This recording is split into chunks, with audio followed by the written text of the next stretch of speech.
അല്ല, ഇത് ആരായത്? പുതുപ്പെണ്ണോ?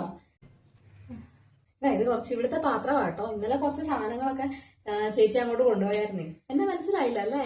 ഞാനേ ശാന്ത ചേച്ചി അപ്പുറത്തെ വീട്ടിലെയാ. അപ്പുറത്തേന്ന് പറഞ്ഞാലും ഈ വീട്ടിലെ ഒരു അംഗത്തെ പോലെയാ. മോക്ക് മനസ്സിലായോ? ആ അല്ലേ ചേച്ചി, പെട്ടെന്ന് കണ്ടോണ്ടാ. അങ്ങോട്ട് മനസ്സിലായില്ല. ഇല്ല, അവൻ പറഞ്ഞിട്ടില്ലേ ശാന്ത ചേച്ചി?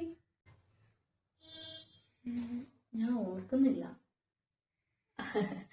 ആ വന്നതല്ലേ ഉള്ളൂ, മനസ്സിലായിക്കോളും പതുക്കെ. ഈ വീട്ടിലെ എന്ത് കാര്യത്തിലും ഞാനുണ്ടാവും മുമ്പിൽ.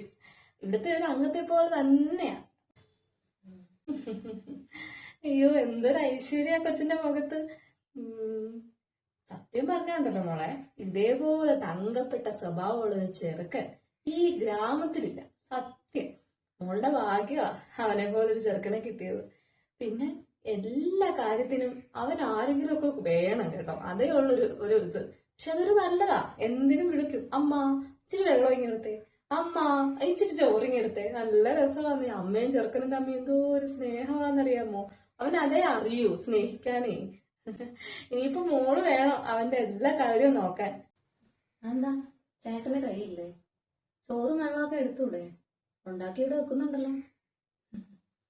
പിന്നെ ഞാൻ വന്നത് ഇവിടെ ജോലി ചെയ്യാൻ വേണ്ടിട്ട് മാത്രമൊന്നുമല്ല. അങ്ങനെയാണെങ്കിൽ ജോലിക്കാരി വെച്ചാൽ പോരായിരുന്നു. പാവാ, വേറെ ഒരു പ്രശ്നവും ഇല്ല കേട്ടോ. മോളായിട്ട് ഒരു പ്രശ്നത്തിനും പോവാതിരുന്നാ മതി.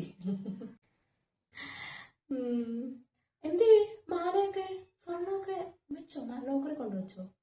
ആ വെറുതെ വീട്ടിൽ വെച്ചിട്ടേ കളയണ്ടല്ലോ, അതുകൊണ്ട് ലോക്കറി കൊണ്ടുവച്ചു. ആ നല്ലതായിരുന്നു കേട്ടോ എല്ലാം.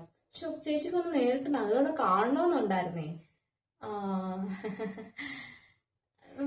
മൊത്തം എത്ര ഉണ്ടായിരുന്നു?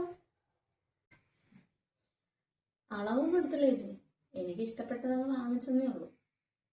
പിന്നെ കറക്റ്റ് ഇത്ര ഗ്രാം ഇത്ര പവൻ അതൊക്കെ ഇനിയിപ്പം ബില്ലൊക്കെ എടുത്ത് നോക്കണം. ഓ ആ അത് ശരി. പിന്നെ മോളെ, സാമ്പാർ ഇരിപ്പുണ്ടോന്ന് നോക്കാവോ? അങ്ങനെ ഉണ്ടെങ്കിൽ രാവിലത്തെ കാപ്പിക്ക് ഈ പാത്രത്തിൽ തന്നെ തന്നേരെ. ഞാൻ പോയിട്ട് പാത്രം കൊണ്ടുവരാം. ചമ്മന്തി ഇല്ലായിരിക്കുമല്ലോ? ചമ്മന്തി വേണ്ട, ചിലപ്പോൾ പഞ്ചാ. സാമ്പാർ മതി.